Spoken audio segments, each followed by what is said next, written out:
નમસ્કાર. આજે 21 જૂન એટલે કે વિશ્વ યોગ દિવસ. તો આ દિવસે આપણે યોગ શબ્દ ક્યાંથી આવ્યો, જે અત્યારના યોગા જે નામ ચાલે છે અને જે ભૂતકાળમાં જે યોગ ખરેખર શું છે તેની વચ્ચેનો ભેદ અને યોગના જે ફાયદાઓ શું છે તેના વિશે આપણે થોડુંક જાણવાનો પ્રયત્ન કરીએ.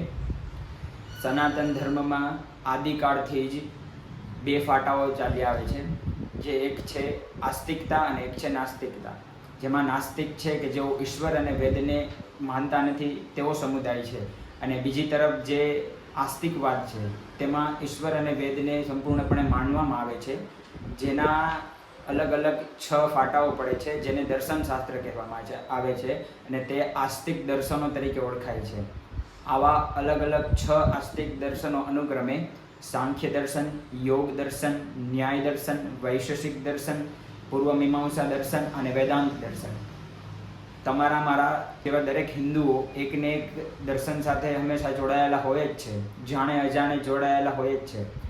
હવે આ તમામ દર્શન શાસ્ત્રમાં જે બીજું દર્શન છે યોગ દર્શન, કે જે મહર્ષિ પતંજલિ દ્વારા ખ્યાત કરવામાં આવ્યું છે, તે યોગ દર્શનમાં યોગની વ્યાખ્યાઓ અને યોગ શબ્દની વિશિષ્ટ વૃત્તિઓ ત્યાં આપેલી છે. યોગ શબ્દ ખરેખર ત્યાંથી આવેલો છે અને અત્યારના યોગ અને ત્યારના યોગ વચ્ચે જે ભેદ છે એ આમાં જોવા મળે છે. હાલ જે એક ટ્રેન્ડ ચાલી રહ્યો છે જેમાં યોગ એટલે માત્ર આસન અને પ્રાણાયામ કરવા એના પૂરતું મર્યાદિત રહે છે, પરંતુ યોગ દર્શનમાં મહર્ષિ પતંજલિ યોગ વિશે શું કહે છે આવો જાણીએ. યોગ દર્શનનું પ્રથમ સૂત્ર છે અથ યોગ અનુશાસનમ, એટલે કે યોગને અનુશાસન કરવાનું છે, યોગની અંડરમાં આપણે રહેવાનું છે, યોગ કહે તેમ કરવાનું છે. અને એ યોગ કહે એમ કરવાથી ફાયદો શું થાય, તો બીજું સૂત્ર આપે છે મહર્ષિ પતંજલિ કે ચિત્ત વૃત્તિ નિરોધઃ, કે જે ચિત્તની વૃત્તિઓ છે, આપણું જે માનસિક જે ચંચળતાઓ છે, કે જે સારું કર્મ જોવે, અમુક વખત સારું જમવાનું જોવે તો કામમાંથી મટીને એ ચિત્ત જમવામાં ચાલુ જાય. કોઈ સારું એવું દ્રશ્ય જોવે તો જમવામાંથી હટીને એ ચિત્ત સારી જગ્યાએ મૂવી કે અન્ય દ્રશ્યોમાં ચાલી જાય. તો એવા જે ચિત્તની વૃત્તિઓ છે અલગ અલગ જુદી જુદી, એનો નિરોધ કરી અને જે પરમાત્મા પરમેશ્વરને અથવા જે અંતિમ ગોલ છે એને પામવા માટેની જે વ્યવસ્થા છે એ મહર્ષિ પતંજલિ આપે છે. હવે અત્યારે જે યોગા છે જે આસન અને પ્રાણાયામ પૂરતું જે મર્યાદિત થાય છે એના યોગા વિશે મહર્ષિ પતંજલિ એના 8 અંગો વર્ણવે છે, જે અનુક્રમે યમ, નિયમ, આસન, પ્રાણાયામ, પ્રત્યાહાર, ધારણા, ધ્યાન અને સમાધિ છે. હવે આ 8 અંગો જે યોગના કહ્યા તે 8 અંગોનો સમૂહ જેને યોગ તરીકે આપણે લઈ શકીએ છીએ. તો આપણે જોઈએ કે એ અનુક્રમે જે અંગો કીધા એનો દરેકનો અર્થ શું થાય અને એનું મહત્વ યોગમાં શું છે. તેનું પ્રથમ અંગ છે જે યમ છે. યમ મીન્સ બંધ કરવું. કોઈ પણ જે નિષિદ્ધ કર્મશાસ્ત્રમાં કહ્યા છે, જેમ કે ચોરી, અહિંસા, અસત્ય, મારપીટ, લૂંટફાટ, આ જે કર્મો કહ્યા છે જે નિષિદ્ધ કર્મ કહેવાય, વિધિ નિષેધ પ્રમાણે જે નિષેધ છે એવા કર્મો બંધ કરવા એ યોગનું પ્રથમ પગથિયું છે. ત્યાર પછી બીજું પગથિયું આવે છે કે એ કર્મો બંધ કર્યા પછી નિયમ, કે પેલા જે ખરાબ કર્મો હતા એ બધા બંધ થઈ ગયા, હવે જે સારા કર્મો છે એની તરફ આપણે આગળ વધવાનું છે. તો જે શાસ્ત્રમાં જે કામ્ય ધર્મને નિષેધ કરીને જે પરમાત્માને પામવા માટે જે નિષ્કામ ધર્મના જે નિયમો છે, જેમ કે સંતોષ છે, શૌચ છે મતલબ પવિત્રતા, તપ છે, સ્વાધ્યાય છે વગેરેમાં રત થવું, એ બીજું પગથિયું કહેતા કે નિયમ છે.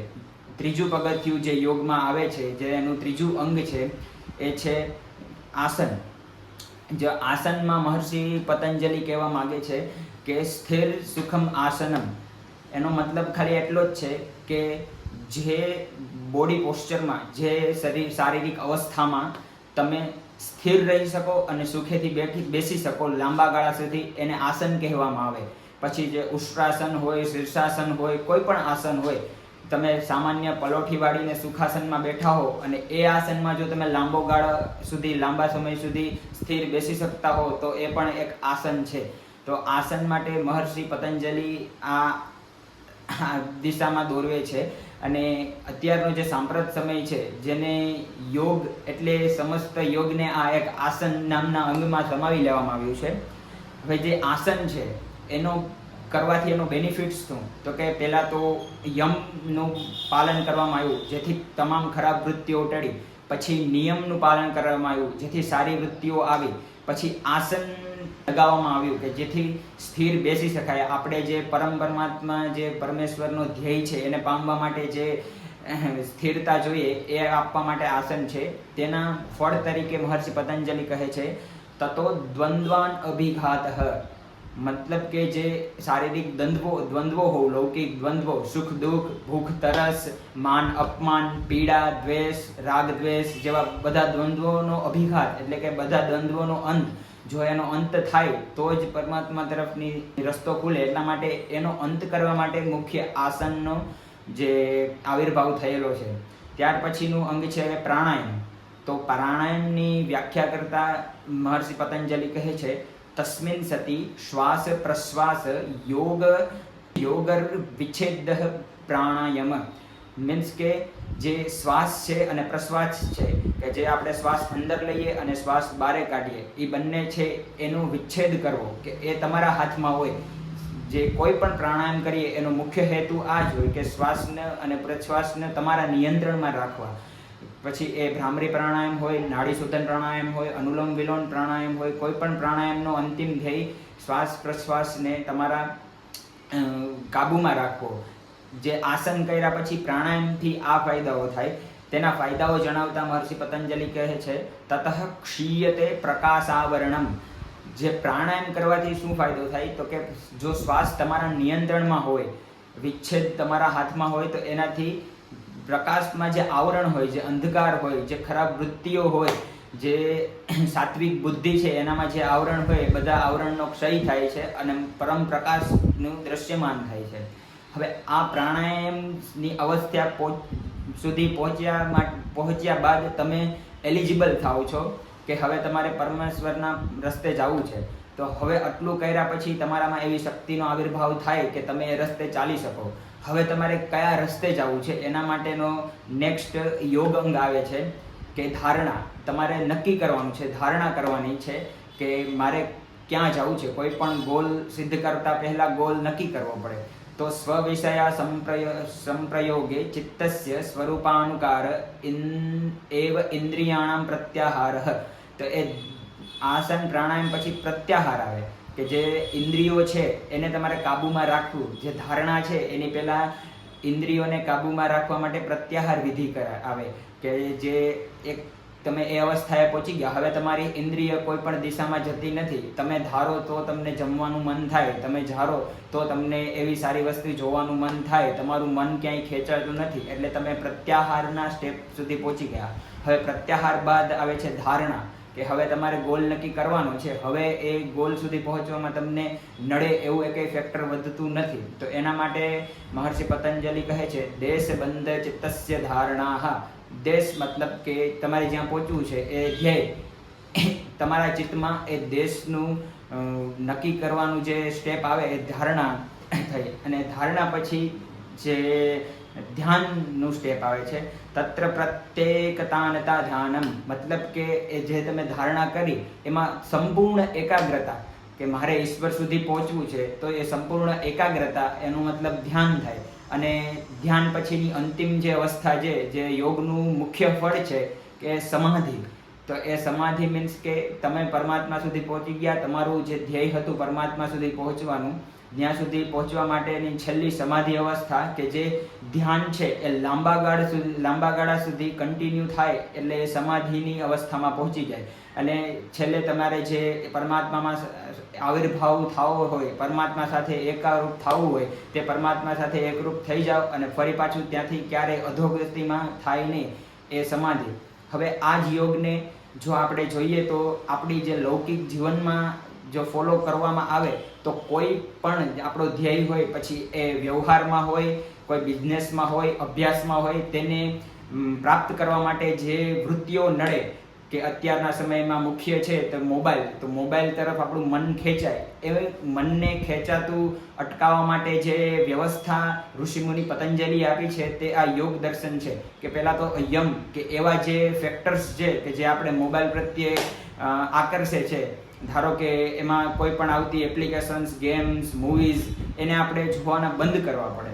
અને બીજું છે નિયમ. તો નિયમમાં ધારો કે આપણે મોબાઈલનું જ ઉદાહરણ લઈએ તો એની સામે બીજું એવું ફેક્ટર આપવું પડે કે ભાઈ નિયમ બનાવવા પડે કે હું મોબાઈલની જગ્યાએ એ મૂકી દઈશ અને એની સામે કોઈ ધાર્મિક ગ્રંથો છે, મારા અભ્યાસ કરવાનો છે તો અભ્યાસના પુસ્તકો છે એ નિત્ય આટલું મારે વાંચવાનું છે તો એ નિત્ય આટલું વાંચવાનું મેં નિયમ લીધો તો એ નિયમનો સ્ટેપ આવે. પછી જે ત્રીજું સ્ટેપ છે કે ભાઈ આસન. તો તમે એ વાંચવા માટે, એ નિયમ બજાવવા માટે એક જગ્યાએ સ્થિર બેસી શકતા હોવા જોઈએ અથવા સ્થિર ધ્યાન કરવા માટે, સ્થિર બેસી શકવા માટે જે આસન આવે. હવે તમે એમાં જે આસનમાં સુખેથી બેસાય તે આસનમાં બેસી શકવા માટે ત્રીજું સ્ટેપ છે. પછી ચોથું પ્રાણાયામ, કે જે પ્રાણાયામની જે અવસ્થા છે જેમાં તમારે તમામ દ્વંદ્વો ટળી ગયા હોય, તમને એક સમયે તરત ભૂખ તરસ ન લાગે, કોઈ પ્રત્યે રાગ દ્વેષ ન હોય, એટલે તમારું ચિત્ત આજુબાજુમાંથી ખેંચાયા વગર મુખ્ય જે તમારું ધ્યેય હોય એમાં લાગે. એટલે પ્રાણાયામ કરવાથી જે પ્રાણોનો આયામ છે, તમારી ઊંઘ ઓછી કરે, તમને ઓછી ઊંઘમાં વધુ કામ કરવાની શક્તિ આપે. એ પ્રાણાયામનું સ્ટેપ પછી પ્રત્યાહાર, કે હવે તમારા મન એકેય વિષયોમાં જાતું નથી, ત્યારે તમે એલિજિબલ થાવ છો કે હવે હું કોઈ પણ પરીક્ષા ક્રેક કરવા માટે અથવા બિઝનેસમાં આગળ વધવા માટે એલિજિબલ છું.